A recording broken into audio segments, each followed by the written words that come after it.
Cool. Everyone can see the screen share. And can you see my mouse on the screen share? Yep. Yeah. Cool. All right. Lovely. Let's get started. So yeah, CMDs, these are our brushed motor driver controllers that Christos designed iteratively over 29/20. Sorry, 19/20. That's how years work. And yeah, they're super modular, very plug and play, stands for CAN motor drivers. And they are very robust and can do a lot of things. Like last week or 2 weeks ago, if you've got any questions, jump in whenever or raise your hand, whatever you feel comfortable doing. I'm running this for you all, so fire away when you want to. This is the top level sheet of the schematic.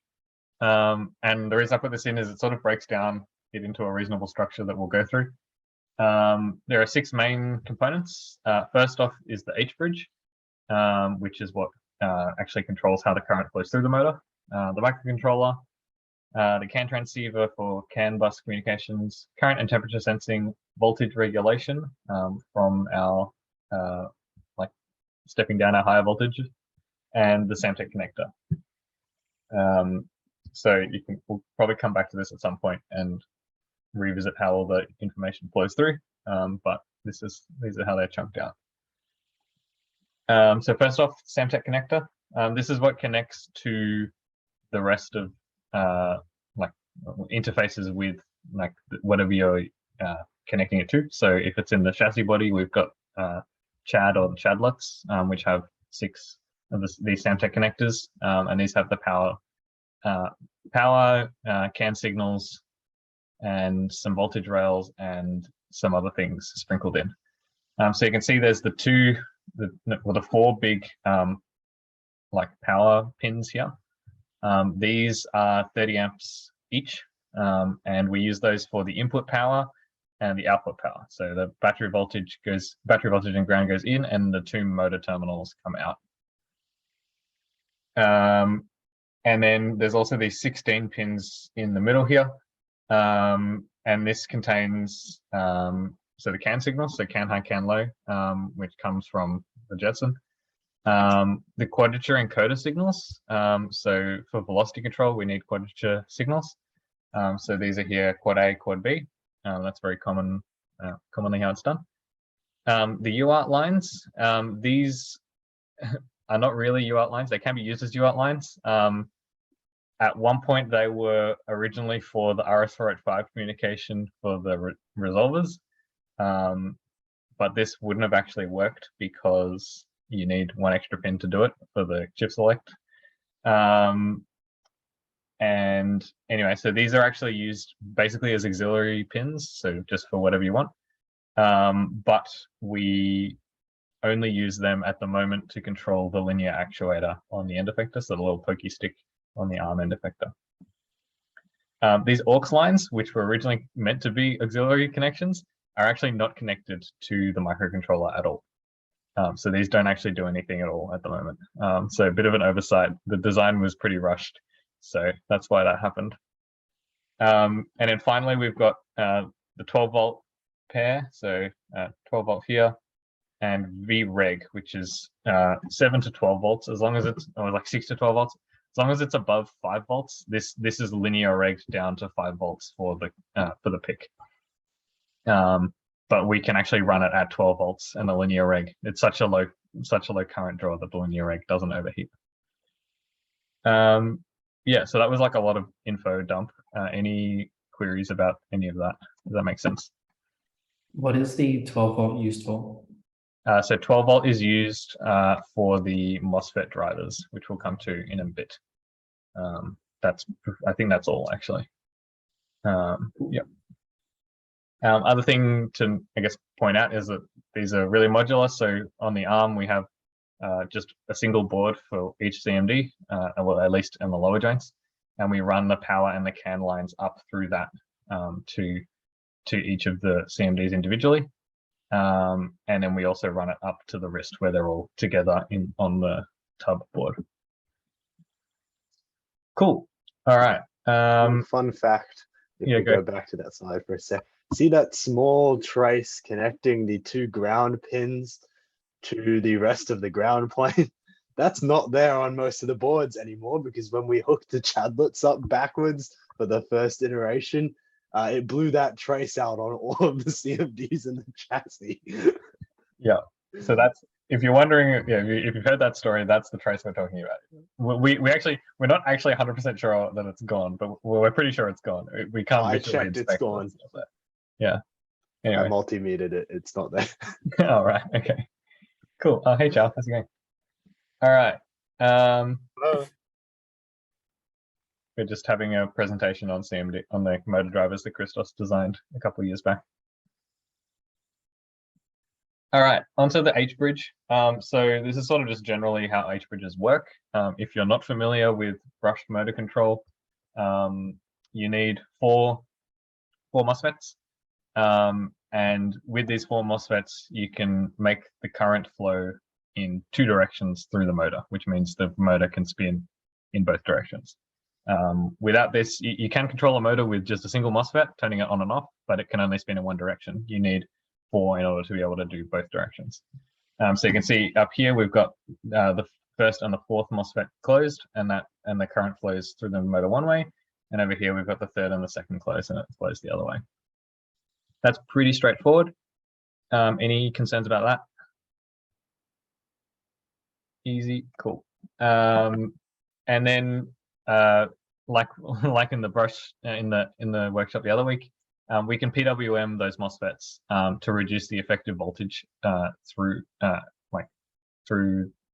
across the motor, and the current. So because again it's an inductive load, the current rises and falls slower than the voltage does. So essentially, if you can PWM fast enough, turn the gates on and off, the current will essentially be a flat line with a small wiggle around it. So I think we run it at about 10 kilohertz. Is that right, Christos? Yeah, 13. 13. Yep. So so that's why when the CMDs run, you hear that like whine sound, because that's 13 kilohertz is an audible frequency.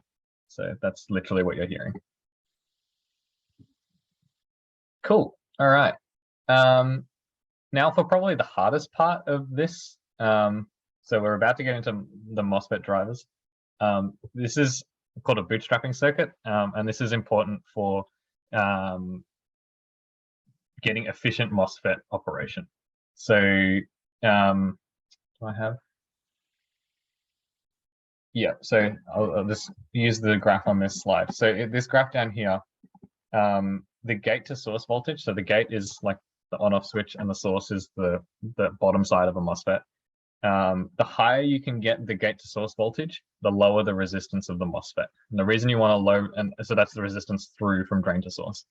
The reason you want a low resistance is because whatever resistance you have there, you get I squared R power loss through your MOSFET. So A, inefficient, but also B, your MOSFETs heat up. So that can, if they get too hot, they'll just burn and die.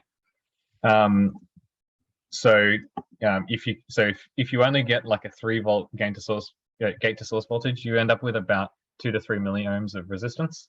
If you can boost that up to like 10, 12 volts, it goes under 1 milliohm, which is quite good. So the question is, how do you do that? Now, it's a particular problem for the high side MOSFET, because the source of this MOSFET is like very high, like it's before the motor, so it's going to be like up around battery voltage. So how do you get 12, like how do you get 10 volts above that when you've only got battery voltage? And that's what the bootstrapping circuit's for. These diagrams are a little bit cluttered. I tried to find better ones, but there really isn't a lot of good information out there on how this works. But I'll hopefully be able to explain it reasonably. And essentially what happens is we charge up a capacitor when the PWM is low. So when the PWM is low, or when the bottom MOSFET is like shut, well, on. So when there's current flowing through the bottom MOSFET, we charge up a capacitor, and then we sort of store this voltage and then like stick it on top of the other voltage when we turn the other one back on. Now that was a bit hand wavy, so I'll go into a bit more detail now. So in this first diagram here, we've got the bottom MOSFET on, and we've got essentially battery voltage at, so this arrow goes to the motor. We've got battery voltage on this line here. Sorry, wait, is that right? No, that's not right. Sorry. You've got ground there. Yeah, we've got ground here, and we've got our bootstrapping voltage. So this VCC is our bootstrapping voltage on this line here. So we've got ground at the bottom of this capacitor and our bootstrapping voltage 12 volts at the top, which means that that capacitor is going to charge up to 12 volts. Obviously, it'll charge with some sort of time constant, so there's a bit of a delay there, but in short, that's what it'll do. Does that make sense? Just as step one. Yep, cool. All right, so this one, so you got current flowing through this MOSFET because it's on and nothing up here. Now, at the next stage, when we go to the opposite PWM, so PWM is high, this MOSFET turns off and this MOSFET turns on. So now we've got battery voltage at this line here instead of ground, but this capacitor is still charged. So this voltage on this line here is now battery voltage plus our bootstrapping voltage, approximately. So we're now 12 volts higher than the battery voltage. Now this is only temporary, it's only a small amount of charge. But if you follow this line around, the top of this capacitor is connected to the gate of this MOSFET, and the source of this MOSFET is connected to the same line as the bottom of the capacitor. So essentially we get 12 volts directly across the gate to source, which means we get a much higher efficiency, lower on resistance. Now, if you're keen-eyed, you'll spot this diode here. That's to stop current flowing backwards through this. It's called the bootstrapping diode, because we're now 12 volts higher than we were before. Now I've got a few puzzled looks. So where are people stuck? I know that was a kind of hand wavy. Harrison? I'm in hell. The fucking bell's going off at the moment, telling me to get out. Okay. So in terms of like the frequency of the like capacitor discharge and charge, like how do you ensure that the capacitor charges in time, like in that, so it's able to provide the voltage for the next half of the cycle? Yep. So you do have to carefully select it. So we use a 0.68 microfarad capacitor on the CMDs. Christos, do you want to go through how you select it properly? Yeah. So the first thing to sort of know is that the gate of a MOSFET acts predominantly as a capacitor. So it does take some current to charge the gate capacitor, but once you've charged it, it mostly acts like a capacitor, so it doesn't actually take any more current. Now that's not actually true. There's something called gate leakage, but it's very small. We're talking mega ohms usually. So or nano, I believe it's usually on the order of like tens to hundreds of nanoamps. So it's not a lot of current that'll leak. So you don't actually need to provide a lot of current, but you are correct. It will slowly deplete it. And basically that means you can't actually turn that HBridge circuit. You can't have the high side MOSFET on all the time. So there's actually quite a bit of stuff going on in the code to prevent you from ever assigning a 100% duty cycle, because a 100% duty cycle would mean that high side MOSFET needs to stay on. We basically can't do that. It needs to be off for at least 5 to 2% of the time to charge the bootstrapping cap. And then the actual amount of like the size of that capacitor depends on how much current you can get through your bootstrapping diode. So that's how fast you can charge it, and your frequency. So the higher the bootstrapping cap actually doesn't discharge all the way. It only discharges a little bit, then it just gets topped up on the next cycle. So the higher your frequency, the less time it has to charge, but also the less time it has to discharge before it gets topped up again. So there's an equation relating your frequency of your switching, your minimum or your maximum on time, and your gate leakage current. I don't remember what the equation is, but there is one. Does that make sense?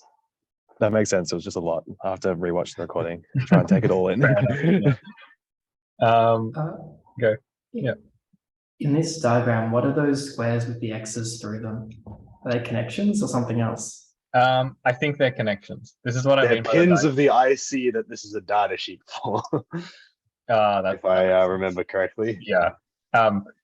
Just ignore them, I think. I know there's a lot of lines crossing over and shit. I don't know, it's really confusing. I wish I could find better diagrams. If I had time, I would have made my own. But yeah, really the main thing is just this capacitor is connected to the gate and also the diode input here, and that the other side of the capacitor is connected to the motor power. That's all you really need to get from it. And then so this switches between ground and battery voltage, and gets boosted up above battery voltage in order to give us this VGS that's super high. Yeah, but in that lower diagram, Yeah. it looks from the wiring that the point where it's labeled BSU, that's connected straight to VCC. So you're connecting the top of the cap to VCC. But that seems like it can't be right.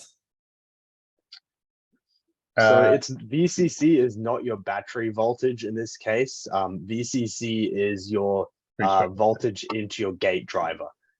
So for us, it's that 12-volt rail that we were looking at before, not battery voltage. Yeah, but that still doesn't. This actually, I understand what's going on. Okay, I see what you mean. This square here, I finally Wait a realized minute. that square That's there is the IC. Oh yeah, that's the package. Yeah. It's confusing as fuck. Yeah, I'm sorry if I literally only just realized that as well. So hopefully that clarifies things. That makes so much more sense. Yeah, sorry, ignore that box. All right, that's good. I'm glad we realized that. That's not your fault. That's just the diagram. Yeah, thanks. cool. Any other questions? I know that was kind of complicated, so fire away if you have them. Why do we use 12 volts specifically to power this? Why can't we use battery voltage? Battery voltage is too high, it'll blow the gate. So that diagram that we were looking at before, you notice it didn't really go above like 18 volts. Most MOSFETs can't handle a gate to source voltage above roughly 20 volts. It'll be different for each MOSFET, but 28 volts will almost certainly blow the gate. So you need a lower voltage, and you get very diminishing returns after about 8 to 10 volts usually.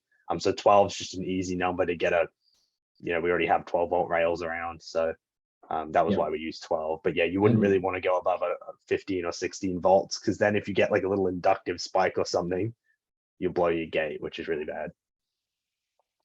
Is it common to find MOSFETs with a higher maximum gate to source voltage? Or I don't believe so. I think if you want a higher thing there, you need an IGBT, because I think that's like a fundamental limit. The gate on a MOSFET is a very thin layer of metal oxide insulator. And the thinner it is, the better it can affect the junction. It's kind of beyond the scope of this, but they make it thin because it improves the performance, but then that makes it vulnerable to being overcome by not that higher voltage. Cool. Alrighty, any other queries? Dumb questions are more than welcome. In fact, dumb questions are appreciated. So just in terms of the implementation of this on the CMD, so those two FETs that we're looking at, I'm assuming those are two FETs for the HBridge, right? Is that correct? Yes. And so on the CMD, are we using two ICs, or do it has we'll get to that in a sec. There's a slide on this. So okay. Yeah. Alrighty, cool. We'll keep trucking along. So sort of one in the same thing. So the bootstrapping circuit can be done separately, but in almost all applications, it'll be part of a MOSFET driver. And we sort of touched on a lot of this as well. The MOSFET driver does two things. It does this bootstrapping, but it also sort of forces current into the capacitors, into the gates to charge them quicker than you could do with just a pull up or a pull down. So if you had a pull up resistor or a pull down resistor, because you've got that RC constant, it takes time for the current for the charge to build up and the voltage to grow on the gate, and that means you spend more time in this sort of transitive region where the resistance is quite high, particularly in this really low, like 2 to 3 volts, where it's like not even on this graph. You know, you could have resistances in the ohms around there, because you've got to get from mega ohm resistance to milli ohm resistance somehow. So the longer you spend in that region, the more inefficiencies you're going to have. So yeah, essentially they will push current in and pull current out of the gates in order to get them to turn on and off really quickly, and also do the bootstrap voltage thing that we just talked about. Any queries about that? Cool. So yeah, Harrison, here's the HBridge circuit. It's a bit hard. It's a bit of a weird layout because of how you have to lay them out for Altium. But we've got the MOSFET drivers over here. So you can see here, this here is the bootstrap capacitor, and we've got the 12 volts coming in, and then the two outputs, HVG and LVG, are the high like gate voltages and low gate voltages, I guess. It probably stands for something more specific than that. But these are directly connected to the 2 MOSFETs on one side. So these are this is one HalfBridge, and then this is the other HalfBridge, and together they make the HBridge. And then we've got like battery voltage up here. So because we use so the reason we use N-type MOSFETs is because they're generally more efficient than P-type MOSFETs, because they have a lower on resistance. They're also just generally sort of the done thing for this application, and it means that we can like drive them with a gate that's higher than the source voltage, to get them to turn on and off faster and more efficiently. A few other things on here. We've got this TVS diode. This is just to sort of eat up voltage spikes that might be on the voltage rail. This is just sitting on the battery voltage rail, and it's not a very big diode. And just if you have any, because you've got lots of motors around, you could have inductive spikes on the voltage line. So this will just eat those. So if the voltage goes above, it's probably like 30 volts. I think the TVS diode is rated at, or like 33. It clamps at 33. Well, it conducts at 33, clamps at 36. Yeah. So any voltage above 33, current will start to flow reverse through this diode, and at 36 it'll be like a short. And then finally we've got the big blue capacitor that you've probably seen on the CMDs. This is officially called a DC link capacitor, and this just smooths out any sudden voltage changes on the supply as well, particularly because we're drawing sudden, like large amounts of currents intermittently, suddenly from the line, and as well with PWM, you want to have some sort of smoothing capacitor there to prevent those voltage ripples spreading across to your other electronics. And then finally, we've got this sense resistor here. It's a bit weird. So it's connected to the bottom side of both MOSFETs before it goes to ground. So all the current that flows through, flows from the motor out of this one or from the motor out of this one will flow through this sense resistor. It's just a very low ohm resistor. I think it's probably 1 milliohm. And so if you have 5 amps going through a 1 milliohm resistor, you can measure that voltage across, and we'll get to that in a minute as well. Okay, any queries about this schematic? This is really the meat of it. So if you can understand this, you're most of the way there. All gravy, cool. Alrighty, current and temperature sensing. So this is somewhat theoretical. The current sensing does work. The temperature sensing, I don't think we've ever bothered to implement, because I had it working briefly when we were implementing current sensing first, but then I just used the same code to do the current sense. And right now we're not sampling both at the same time, so you get either current or temperature. Right. Yeah, there's no reason you can't do both. I just didn't. Fair enough. And also the CMDs don't get that hot. So yeah. Anyway, so like I was saying before, you measure the current through the sense resistor by measuring the voltage across it. And we also have this amplifier. I think is it a 100x Pretty sure Yeah. it is. Yeah. Yeah. This is just a coincident image that I found that had exactly the number in it. So all the current flows through the motor, through the sense resistor, and then we multiply this voltage here by 100 using an op amp.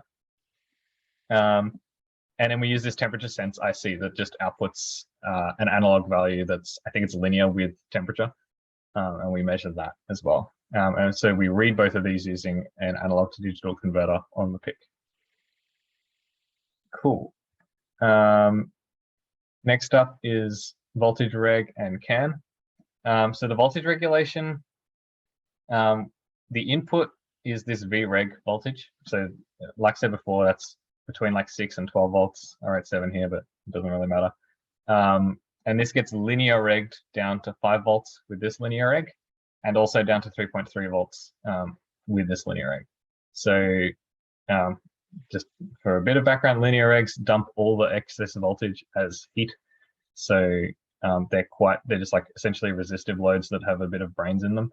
And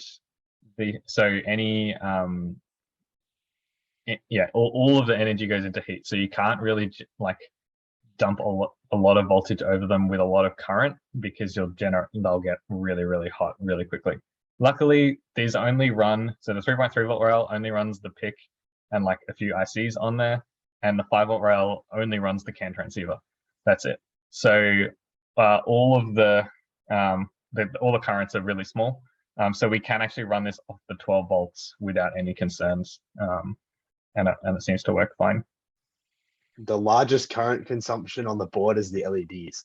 Yeah, there you go. So, and are they like, what, 20 milliamps or something? Yeah. Only other thing is we've got this fuse here. This is a resettable or a PTC or a poly fuse. They're all the exact same thing. Essentially, it's a thermally based fuse that will, if it gets too much current flows through, it will get hot and it will like go open circuit. Once it's cooled down again, though, it will close again. This is mainly there so that when you're like testing, when you're first assembling the board, if there's any shorts on like the 3.3 or the 5 volt rail, it's not going to put that short through everything before the CMD, so all the other electronics that come before it. It's just going to pop this poly fuse, and then you go, why don't I have 3.3 volts? Oh, the poly fuse blew. So once the board is like operational and like working well, there's not really any reason that like it's very rare. Like I can't really think of a circumstance that this would actually blow, but it's still useful to have.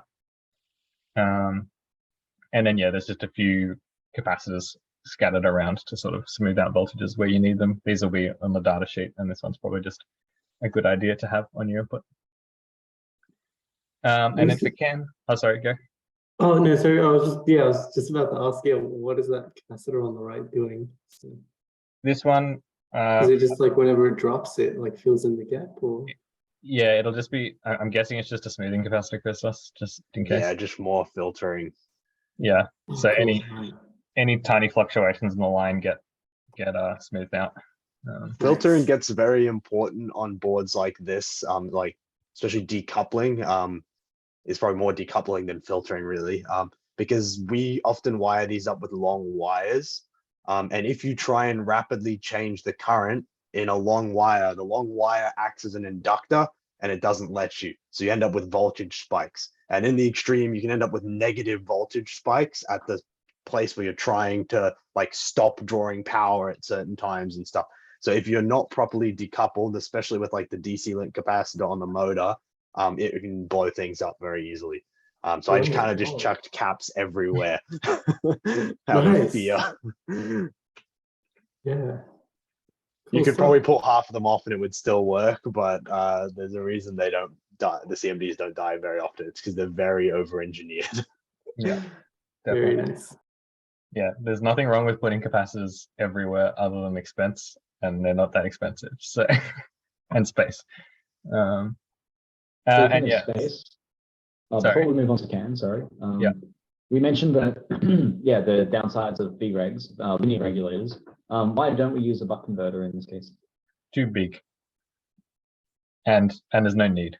there's like the current draws are not high enough that the efficiency becomes a problem. But a buck converter would be like a proper buck converter IC with MOSFETs and an inductor would be like 5 times bigger at least. So it would be like half the size of the CMD. Yep. Whereas- And to clarify, I suppose that is that we generate our 12 or 7 volt lines at a different point, either on whatever the device is plugged into, with the VREG board on the arm or Yeah. catalyst, right? Yeah, that rail in the chassis is actually generated by the hot rig, but it used to be its own buck converter on the Chad in the last chassis. But yeah, you make a good point. The reason why we have the VREG voltage is so that we don't have to dump. If we didn't, we would have to dump either the 12 volt. Wait, sorry. Okay, if we didn't have the VREG and the 12 volt, we would have to dump the entire battery voltage across these linear regs. And you can do the maths on how much power loss that is, but it's a lot more. Like losing like 25 volts is a lot more than losing like 5 volts. Well, is it squared with voltage? I think so. So It's linear with voltage, but okay. if you're only using 3 volts of a 30 volt source, you're using 9 times as much power than you need to do the job. And 90% of the power you're consuming is going straight into heat in that chip. So it's just not ideal. And the boards that the CMDs replaced, the off-the-shelf Talon SRXs, went straight off the battery voltage, and that voltage regulator was what kept blowing up on them. True. Yeah. So I was especially careful around this area because this was the problem with the board they were replacing, was the way they got their logic voltages. Cool. And then yeah, so this is the CAN circuit. It's pretty easy. It's just CAN transceiver and the supporting stuff. The only note is this transceiver MCP2562 has this VIO pin, and you set which sets what voltage these pins are for back to the microcontroller. So because we use a 3.3 volt PIC, we need to set this to 3.3 volts. Otherwise, if we set it to like 5 volts or we use a 5 volt transceiver, it'll send 5 volts back on like the RX line, and that'll explode the PIC, or at least the interface for CAN. So yeah, cool. Getting through it. Here's the PIC. It looks horrendous because the PIC has like 40 names for every pin, but it's not as bad as it looks. But there is a bit going on here. First off, if you've designed a PIC board before, you'll see some of the staples. This here is just the programming connector. So this is what the PIC kit plugs into, and just all the supporting stuff for that, and the resistor and all that. This is the crystal oscillator. So it's 8 megahertz, and provides all the timing and stuff for the PIC and the clock. A couple of capacitors down here. These are, yeah, just power capacitors basically. And then we've got the LEDs down here. So this one on the, I'm trying to remember. So 2 of these are tied to the PWM signals, which go into the HBridge drivers, or the MOSFET drivers, and so these will like flicker on and off in time with the PWM signal. One of these is set to, I think it's the receiving a CAN message, and one of these is set to, I can't remember, what is it, Krista? Turns on at power up, I believe. Oh, they just on at all times. It's just a power indicator. Well, it's on if the PIC is alive enough to turn it on. Yeah. Cool. So it's basically a power indicator. Yeah, cool. I want to add something with this. The PICs are much better at sinking current than sourcing. So for future LEDs attached to PICs, you're better off having the VCC at the positive end of the LEDs, or like not VCC, but like your source, and the PIC can I ground was it. aware of that. The reason I did it like this for the was for the PWM lines. I wanted it to be on when those were driving, because they kind of indicate the direction things are going. For the other ones, I should have hooked it up the other way, but I just did it with the same way. As long as it's under the maximum current, that's fine. The PIC's maximum current is tiny. It's like 6 milliamps source, 12 sync. So I think like they're pretty resilient, but if you can be safe, might as well. Fair enough. Yep. Now the only other thing on here that is a bit of a mystery is this box up here. This is a precise 2.5 volt voltage reference, and this is used for the ADCs. So what a voltage reference is, it's similar to the TVS diode kind of that we were talking about before, in that essentially in this configuration here with 3.3 volts, it will this VREF line here will be exactly 2.5 volts to some tolerance, like I don't know, probably like 1 in 1,000 or something. And so all that extra voltage gets dumped across the resistor, and like, yeah, and then this line is exactly that. And you use that to compare against the voltages you're measuring for the temperature sensor and the current sensor. So if you have a precise, this is exactly 2.5 volts, and you're measuring 2 volts, then you're 80% of like one full value, I guess. Cool. Only other note that's on here is the PWM lines are in inverted pairs. So there's PWM 2 high and PWM 2 low, the same for PWM 1 high and low. And these they're not quite inverted pairs. Each of them controls, like PWM 2 high controls the high side switch, and PWM 2 low controls the low side switch of that bridge. So you'd never put them both on at the same time, but you can they are independently controlled. Yeah, we'll get to that. There is a bit more detail in a bit on how that works. You can control them independently, and you can actually make them not inverted. You can make them in sync, but yeah. Cool. Any questions on the PIC schematic? Should be pretty reasonable, I think. And yeah, so you can see all the CAN stuff here, quadrature signals, PWM stuff, temperature and current sense, and then the UART lines. And we were talking before about the aux lines. You notice they don't actually come in here at all. And that's because they're not connected to the PIC. So on the top sheet, if I go back, you can see the aux lines, they just stop here and they never connect. I do think I remember how that came about. Originally, the aux lines were connected, and then I added the UART lines so we could do the RS485 for the ARM. But then I realized there weren't enough pins for that, so I stole the pins from the aux pins and just never reconnected them, but never deleted them either. Yeah, there's a few it's a bit old weird. relics in this schematic. We use every single pin on the PIC. Yeah, almost. But I think one. Cool. All right. So, oh god, this is a horrible looking slide. Anyway, so here's the details on. So we're sort of moving more into the software side of things now. On what's running on the PIC. So the PWM frequency, it's not 13 kilohertz, it's 14.2 kilohertz. There you go. I looked it up. I went into the code at some point. And so this is literally the frequency of the square of the PWM wave that goes into the MOSFETs. And then we can adjust the duty cycle from 0 to 100%. As Chris was alluded to earlier, we can't go to 100%. And I'll explain why.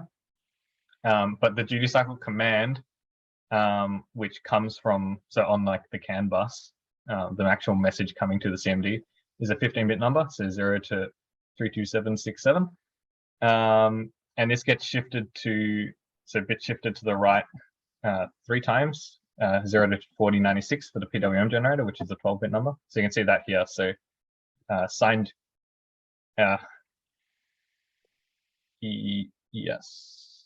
How does the, okay, I missed a bullet point here. So the first thing is it checks if it's so it's a signed integer, right? Oh wait, no, hang on.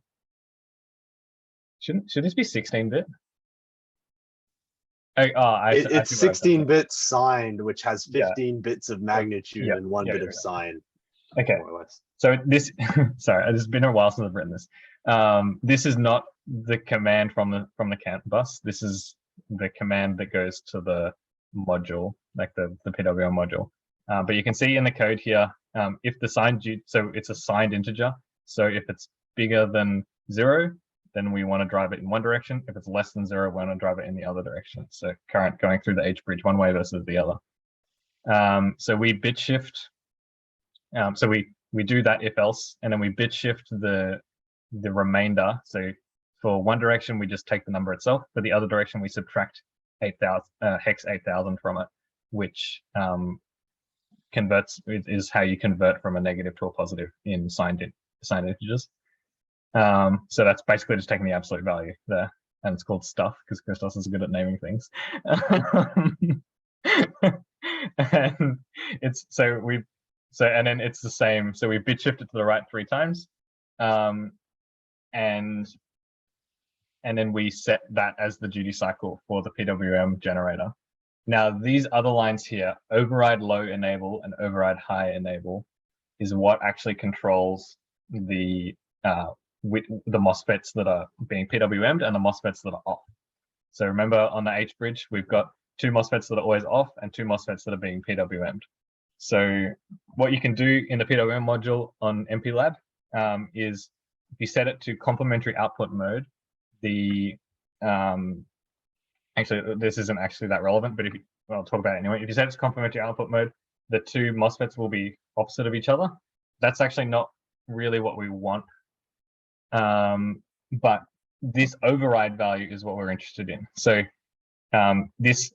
if this was actually MPLAB, I could show you. The other options here are PWM low high and high high, and PWM low high and high low and low low and high low, whatever it is. I can't remember. all the options basically. And what that means is if you set the override on PWM low, which is the pin, it will be pulled to ground. So if you set the override in this configuration, it will pull PWM low to ground. And same if you set the override for PWM high, it will be pulled to ground. If you then disable the override, it will act as a PWM pin again. Does that make sense? The wording is really confusing. You do understand it eventually once you use the PWM stuff a bit. The contra of this is if PWM, if this box here was, instead of both of them being low, they were both high. If you enable the override of PWM low, it would then be pulled high. And then when you disabled the override, it would be a PWM again. So what we do is we enable the low override on PWM generator 2, which pulls the lower MOSFET on the second PWM generator low, which turns that off. So that's the bottom right MOSFET. And then we disable the high override on PWM generator 1, which turns that MOSFET back on again. Now, okay, now I realize there's one thing I'm missing, and it's the fact that so the high side MOSFET that's being pulsed, right? You also want to be pulsing the low side MOSFET the opposite way. And the reason for that is A, for the bootstrapping capacitor, and B, when you're in the low cycle, you want the current to be able to flow back through the MOSFETs to act as like a flyback diode. So there's a current path. Otherwise, that current will accumulate and cause big voltage spikes. Sorry, I'm being really hand wavy because there's things I've thought about since I wrote this that I want to talk about, but it's kind of hard. Alex, you look like you're struggling. I just want to point out this wasn't the best way to implement this. I have more recently learned of a better way. So if you're ever trying to implement this, don't do that. Because it's really complicated and hard to see what's going on. If you're from the future and making your own MOSFET driver, talk to Christos. Yeah. Okay, please ignore this giant block of text and the 81 that's floating here. Ignoring all that, any questions about the stuff that I just talked about? I imagine there is. I imagine all of you are very confused. Tell me if you are. Does the better version of how to implement this still use the overrides? It sort of does. You could do it without the overrides, but it's probably better to use them. Let me go back to a diagram of an HBridge and I can explain this properly. So we want to drive the motor in one direction. So we set So this one here, we enable the override for the high MOSFET, which pulls it low and turns it off. Perfect. We then disable the override for the low MOSFET. Well, actually, the override for the low MOSFET is never enabled, is it? I think that's right. You're muted. The PWMs aren't actually connected to, like, I'm pretty sure like PWM 1 does both the high sides, PWM 2 does both the low sides, or something weird. It's not wired the way the names suggest. Really? No, that's surely not. I think there's something weird like that. No, no, Oh no, it is. Okay. no. Wait, go So- back up to the top sheet, double check. There's some. No. Okay. Yeah. Yeah, so anyway, so yeah, so okay, so to drive it in this direction, we want this MOSFET disabled, and we want this one being PWM'd. Now we also want this one being PWM'd, but instead of disabling this MOSFET and just having it pulled to ground, we need to PWM the opposite way so that we can charge the bootstrapping capacitor. So what we do is we disable this so it's just ground, like it's off, we don't care. This one's being PWM'd. We then enable this MOSFET, which turns on the PWM, and this one is being is still being driven in the opposite way. Now, if we want to then switch the opposite direction, we then disable this MOSFET because it's on the high side. We don't really care, and we enable this one. But so at all times, the bottom two MOSFETs are enabled. I think that's right. Check. So the bottom ones are like a complementary output of the high channel. So whenever the high channel turns off, the low channel will turn on. Yeah. That way that it charges the bootstrapping in the off time and allows current to conduct up from ground. I don't know why we have the load enable and disable. Anyway, I might just have to move on from this, and I'll see if I can get you a proper answer later. It's because the override, you want to be able to turn that low side MOSFET off now for like you want it to be off. So if you think about it, previously you might have been going the other direction.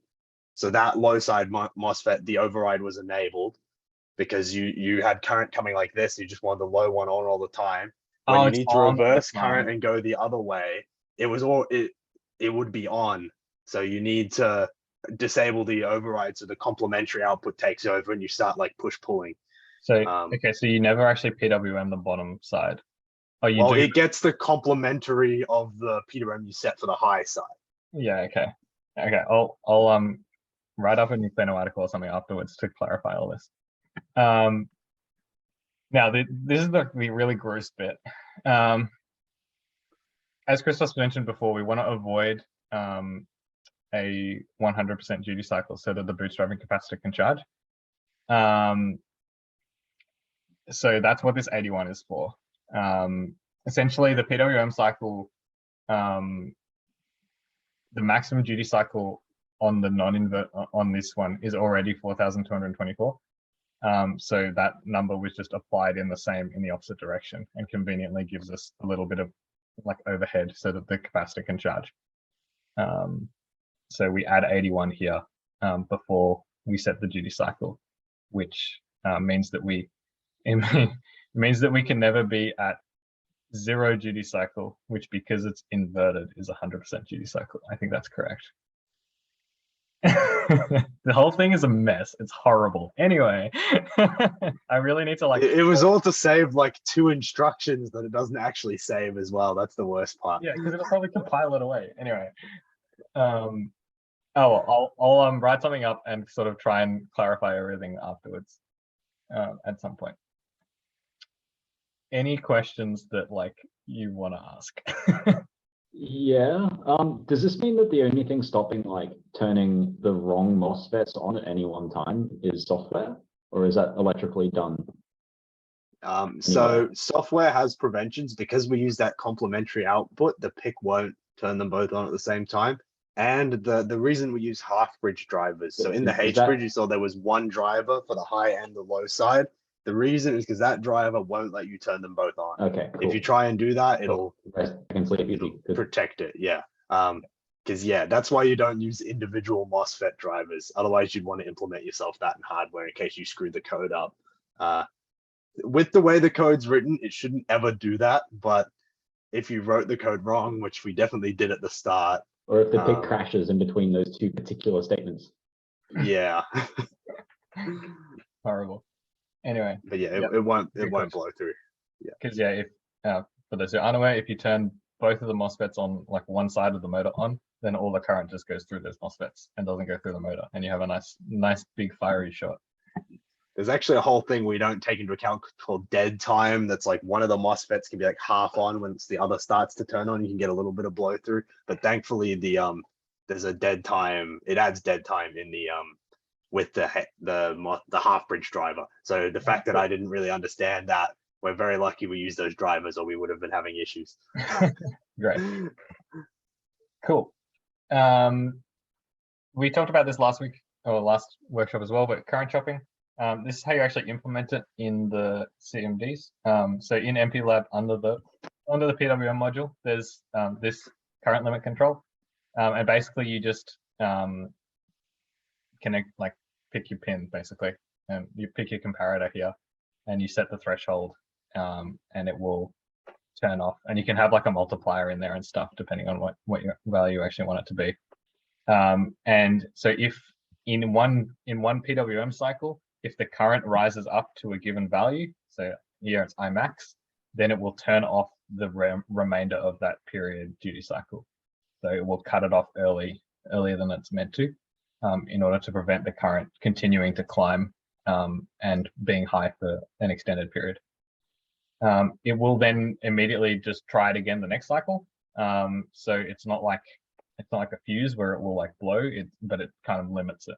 And this is sort of why, if you've ever asked Christos what is the current limit of the CMDs, it's not an easy answer, because it's not really like a value. Like there's this Imax that's technically the current limit, but once you average it out over time and you take fluctuations in the torque and all of that, it's no longer like a normal value that makes any sense. It's not even just dependent on Imax, because if you think about the triangles you're getting there, if Imin was lower, so it dropped down more in that time, then you'd have more of a triangle and less of a rectangular with a triangle top, and the average current ends up lower. So it also depends on what motor it's hooked up to. The larger the inductance in the motor, the higher the current ends up being, like the average current, which is why we actually use the same current limit on every single motor, because the differing inductances kind of changes what that peak current ends up being. It actually works just by like pure chance. It ends up current limiting quite well for every motor.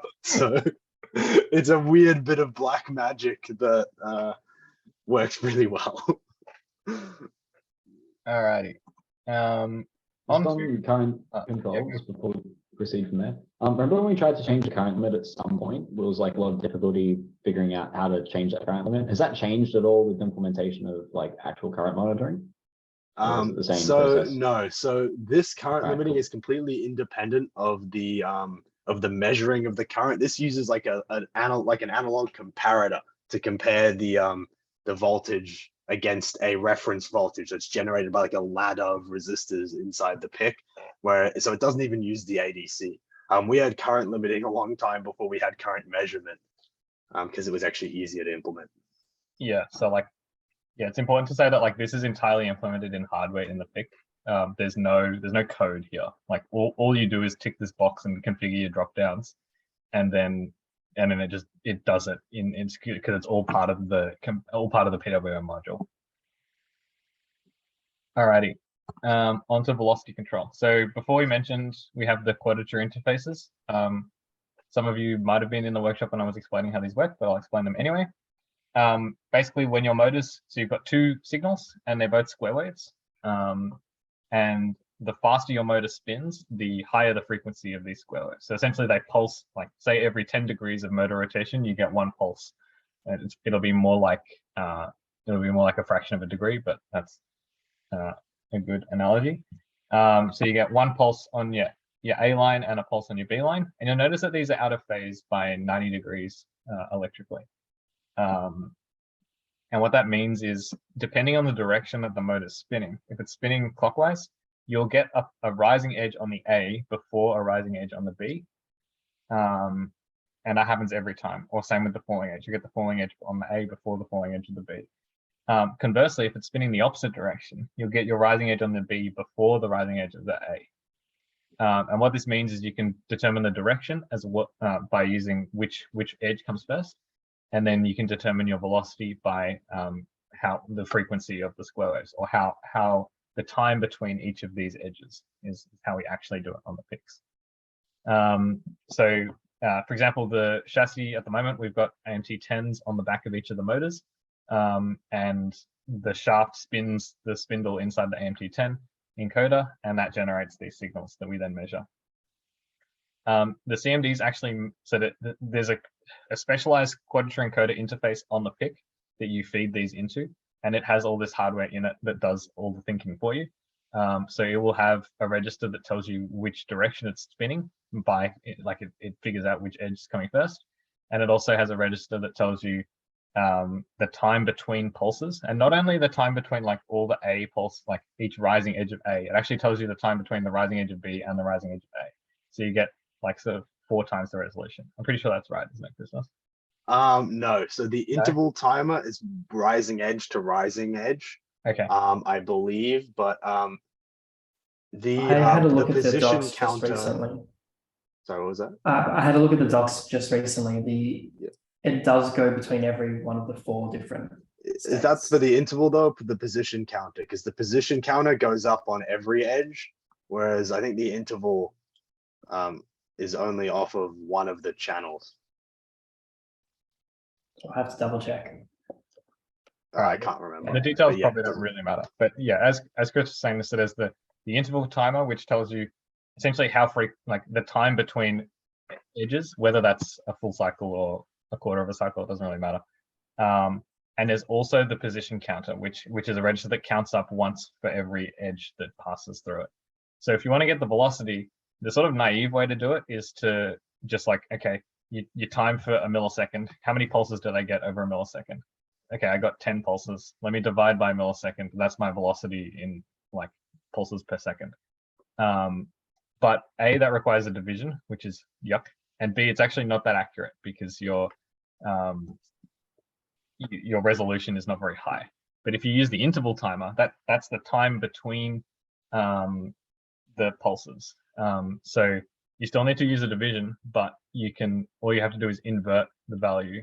And because you can use integer division, it's not too bad on the PIC. Because if you count pulses, you don't actually need to do a division. You can just not scale it. Right. But the big reason is you don't get that many pulses. And for our application, we care about the accuracy of our PID at low speeds a lot more than at high speeds. If we're at high speeds and it's a little off, doesn't really matter. But if we're trying to move the arm extremely slowly, we want that to be precise as possible.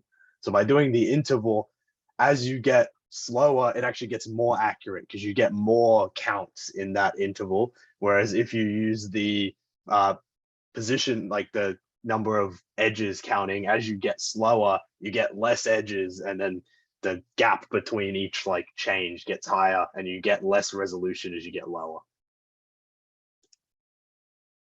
cool. That is every state. Okay, cool. Yeah, Jory just said Some of my math somewhere is wrong.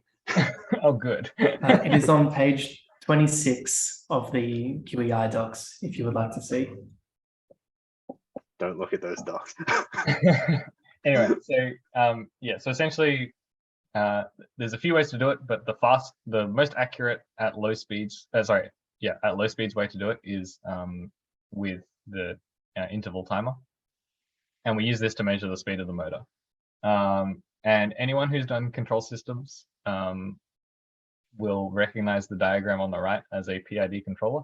If you haven't done control systems, you don't really need to know the details of how it works. It's not that complicated, but it's kind of out of the scope of what I can be bothered explaining.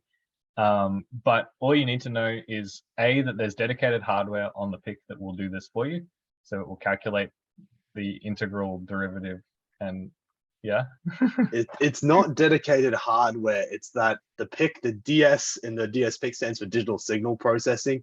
So it has something called a multiply accumulate in there. You don't really need to think of it. Basically, it has hardware that's good at doing this kind of maths. It's not specific to PID, but it can do this kind of stuff very efficiently. Good point. Good clarification. Yeah. And all you need to know is that a PID loop will, if the motor is traveling too slow, it will increase the voltage on the motor to speed it up. And if it's traveling too fast, it will lower the voltage on the motor to slow it down. So for example, if you start driving up a hill and the wheels slow down because it's going up a hill, it will increase the voltage to make the velocity still hit the target that you want. When you do control systems, you'll learn the magic of how cool all that really is in detail. But yeah, we run this PID control loop. So we measure the velocity of all the wheels, we run it through the PID controller, and we calculate the new voltage that we should be outputting, or the PWM duty cycle that we should be outputting. We do that once a millisecond, so at 1000 hertz. So there's a timer interrupt that runs on the PIC, and every time that timer at a millisecond, and every time that timer triggers, it updates this value. And so it looks at the velocity it should be getting, what velocity it is getting, and adjusts accordingly. Any questions on velocity control? All good, cool. It's probably worth pointing out also, we don't actually use a PID controller, we use a PI controller. Well, we use a PID controller, but then we set the D constant to 0. Is it actually 0? I thought it was like tiny but non-zero. No, it's 0. We don't use the okay. D at all. Fair enough. Yeah, so you don't really need D because we're doing it at 1000 hertz. So yeah, cool. Now into the one step back software again. So the CAN commands. I thought this would be useful to go through what if you're like looking at the CAN dump on the Jetson and you want to understand what's being sent to the wheels. This has all the information. So there's a bit of background. This is the format of the CMD CAN messages. Well, it's actually just the address part. So we use, okay, a better term is a label. We use the labels of the CAN commands to differentiate A, which CMD we're talking to, B, whether that message is coming from the Jetson to the CMD or from the CMD back to the Jetson. So whether it's a drive command going from the Jetson to the CMD, or like a velocity measurement coming back from the CMD that we want to monitor.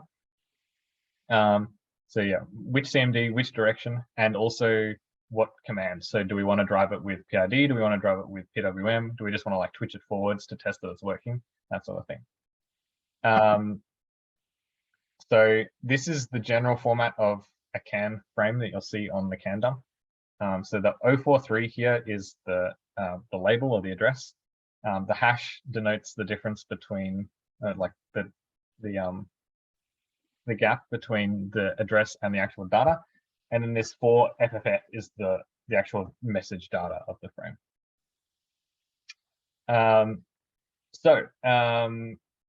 The 6 wheels and 7 arm joints are identified by the ID character. So this green section here, so you'll get like, so it's the middle digit.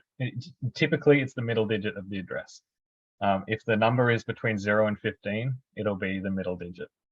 Remember, we're dealing entirely in hex here. So, so for example, this here, some number 3, some number hash, some message is referring to the 3rd wheel or the 3rd arm joint. So J3 or the 3rd wheel, which I think is like the back left or something. I talked about this. So direction tells you whether it's traveling forward or back. Now, as I was saying just then, the CMDs with IDs 0 to F, which so far is all of them, the direction bit will always appear as a 4. And that's because, so the direction, so this digit here is represented by this chunk, which is 2 green digits and 1 red digit. So that if direction is 1, then this will be 001, which is a 4. So that will always be a 4 if it's a feedback from the CMD. If it's a message to the CMD, then it will always be a 0. Now the complication comes in because we can have up to 64 addresses, like possible CMDs on the bus, which is probably a bit overkill. But anyway, we can have basically the ID bit. The ID bits can spill out into the direction. So it's possible that, you know, say if you had an ID that was 10000, which is, what's that, like 32, then no, it'd be 16. Then you would, then this first digit would then appear as a 1, and it would be actually 1 0 0. Future. Anyway, basically the details aren't that important, but basically the ID bit can spill out into here. We've never had it happen because we've never gone above 15 so far, but maybe one day we'll have a billion motor drivers going bananas. Yeah, I don't think we'll ever get 64, but I do think there's a chance, like, if you add gimbal cams and stuff, you might get over 15. Who knows? Possibly, yeah. Anyway, any questions about that? So just the ID part and the direction part for now. All good? Cool. Yeah, is that? Yeah. Is this direction ID command thing, is that common for all devices that we're going to put on canvas, or is this going to be just for CMDs? It's just CMDs so far, I believe. It is currently, so to make things CMD compatible, you kind of have to follow the same format. So like the gimbal cams IDs don't use that last bit. So their ID would be is 80, I believe. So they don't actually have different commands, but they're still structured in a way that it works, because it has to take into account that the CMDs will be using up a bunch of different IDs. I would push for us to use a similar thing for everything that's going to have to be interacting with a CMD, because it's a really good system, or at least I think so, for adding commands and stuff. But yeah. I guess my question was more like, once we're above the range of the CMDs, so once we're past like 0, 6, F for the ID, then would we, I mean, I guess we could start using that lower bit again for the command and start using that as an ID. Or we could keep it that last bit is only ever for like the same device. Yeah, so I did leave the CMD ID 0 vacant, specifically because if we had any devices that didn't follow this ID structure, it'd do weird things. So you could just put something with an ID 1 on there and it wouldn't break anything. But this works really well if you do have to send multiple commands. So I would kind of try and keep it, because it's pretty good. But yeah, you could theoretically get like, as long as you don't go over, again, 15 devices that aren't CMD, then it would still work. Yeah, thanks. Cool. Alrighty. On to the next bit. So the command field. There's 5 different commands we can send. If this is a 0, it's an all stop. So that pulls all the MOSFETs low. So it just turns the HBridge off, basically. So the wheels will not drive. But they also won't try and PID drive against you. They'll just be like free spinning, basically. So for example, if we wanted to stop wheel 5 from moving, and we send 050 hash. So the O there denotes that it's an all stop. The next 2 are sort of debug modes, twitch forward and twitch backwards. These just sort of send the wheel at full velocity one direction and full velocity the other direction. Sort of just a way to test that the CMD is working and the motor's all hooked up correctly. Next up is PWM control, which is what we were using for quite a while before we got PID working. So the wheels will drive at the duty cycle that you that you store. Now, this is again horrible signed integers as hex. It gets kind of messy and weird and unintuitive. But so if you send, for example, 053 hash 7000, that's saying wheel 5 in PWM mode move at signed integer 7000 in hex, which turns out to be 28672 out of 32768. The thing that's confusing is that a negative numbers in hex are 8000 and above. So if you send 8 triple F, then that corresponds to negative 28,000. So sending manual CAN commands through to the wheels to test PWM is a bit tricky, but you can just pull up a calculator that converts between hex and signed integers, 32-bit signed integers. That's why the twitches are there, because it's way easier. Yeah, exactly. But if you need to like test PWM control or like tuning stuff, you need to use this a lot. Oh wait, no. sorry, that's the next bit. Anyway, PID control, it's the same numbering, so it's still assigned integer. So 7,000 is forward one speed, negative 8FFF is negative in another speed. They'll basically, so it's just PID control. So using the quadrature and the velocity control we were talking about, the wheels will drive at that velocity target. Again, it's assigned integer. And then finally, PID tune, which is probably the rarest command. I don't think we actually ever send this from the Jetson. I could be wrong. We do when we're using the old tuning GUI that we don't use anymore. We did used to send them. But that was it. We haven't used them since. Yeah. That got deprecated on whatever on ROS 1. No one's true. remade it. Yeah. So essentially we send three 16-bit integers for the three tuning constants for the PID loop. And we also send this thing called the velocity factor, which is a Q15 fractional. So it's just That's actually the other way around. The three like the three constants are Q15s and the velocity factor is just an integer. okay, well I pulled this off Nucleino, so that's Okay, so I put them in wrong. okay, well there you go, it's wrong.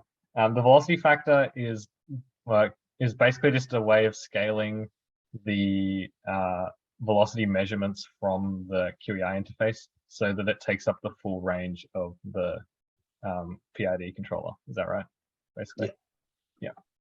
So that varies depending on your motor, basically, the motor RPM and how many pulses your encoder is. Cool. And I think The that's velocity factor.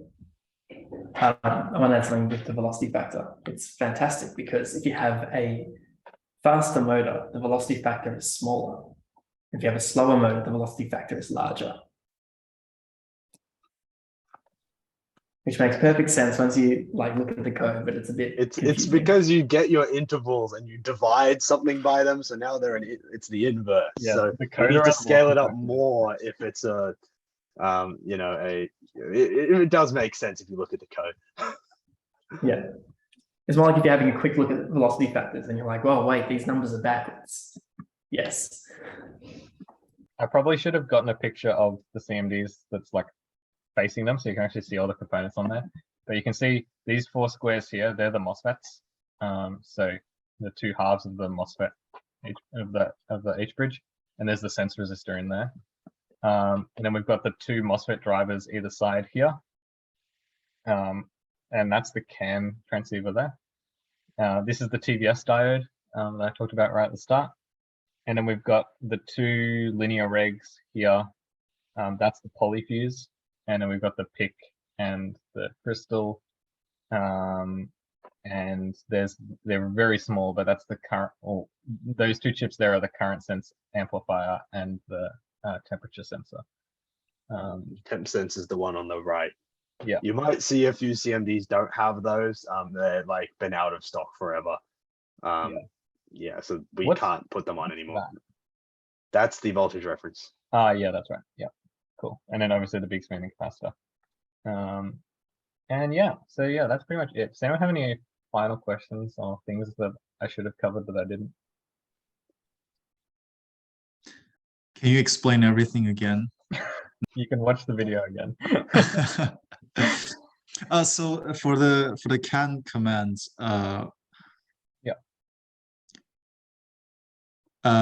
so those 10 bits, how do they fit into 3 hexadecimal digit?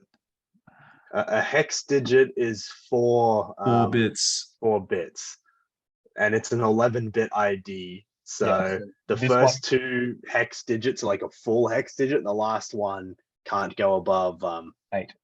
8, yeah, or 7. Oh, yeah. Okay.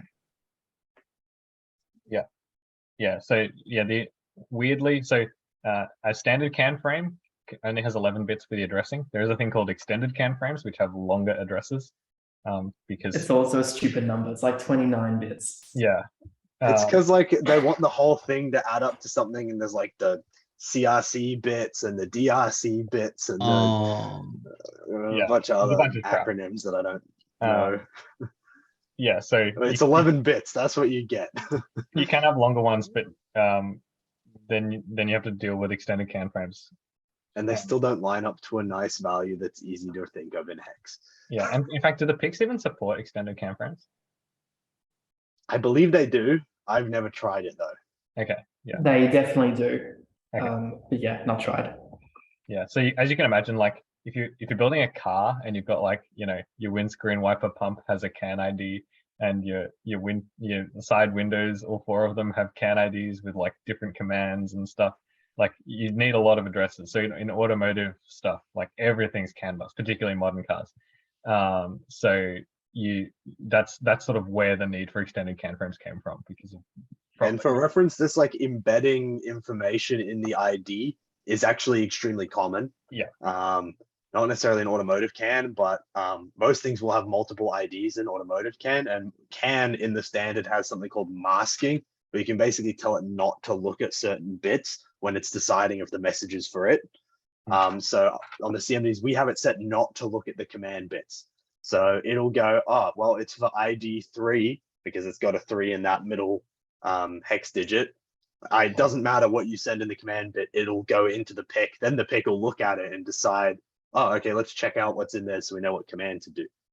But it doesn't have to like check every packet to see if it's one of its. It's all done in hardware in like masking and filtering registers. So CAN's set up to do this kind of stuff. I didn't like pull it out of my ass. To add to that, like it's confusing because as Will mentioned, it's called a CAN ID, but it doesn't. The ID refers to, it identifies the message. It doesn't tell you anything about what device it's going to or anything. So what happens on the CAN bus is when one device sends out a CAN message, every other device on the CAN bus receives it in hardware, checks that it's correct, and if it is, it sends back an acknowledgement. And then after that, each of those devices' CAN hardware compares the ID of the message to their own internal filters, as Christoph was just saying. And then it takes the ID, applies a mask, and then compares it to the filters. So it's up to each individual device what messages they want to receive.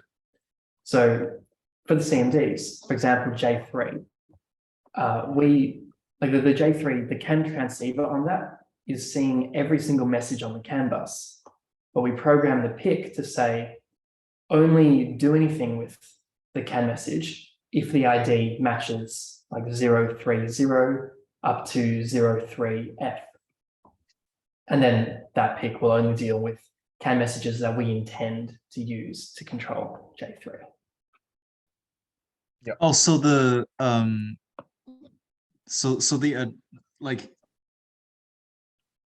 so the checking the address thing is done on the microcontroller level. But what's done in hardware? Yeah. There's hardware built into the PIC that it's a CAN controller. You configure it using MCC. You configure certain registers on the PIC. In practice, though, you don't need to write any code to do this CAN message checking. It's all done in hardware. Yeah, because if you had to check every message that went onto the bus in software, if it was the right message, you would like eat up all of your processing cycles very quickly. So what's done instead is every message is checked by the CAN controller, and it's like, is this the right ID? Yes, no, and if it's not, it just deletes it. How do you set the devices? You basically set the address in MCC in MPLab. So you can figure the CAN. So like those drop-down menus when Will was showing all the motor stuff, there's similar ones for CAN. Yeah, right. Which you can like add really bad because you can't set up masks in the simple one. I think they might have updated that. Oh, have they? Okay. When I did it, they didn't do masks. You had to go into the registers to set masks. Yeah, there's definitely there's like that works there. Wow. There's a whole bunch of drop-down menus, and you can go through each of the registers. And it's still sort of useful because it tells you it gives you a worded description. You don't need to just put in a hex value into the register, but you are like programming the registers to configure it.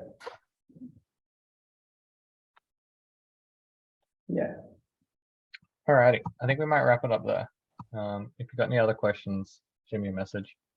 or Christos or whatever. I'll post on electrical. And yeah, I'll upload it to YouTube probably on Friday. God, poorly, Aiden, poorly.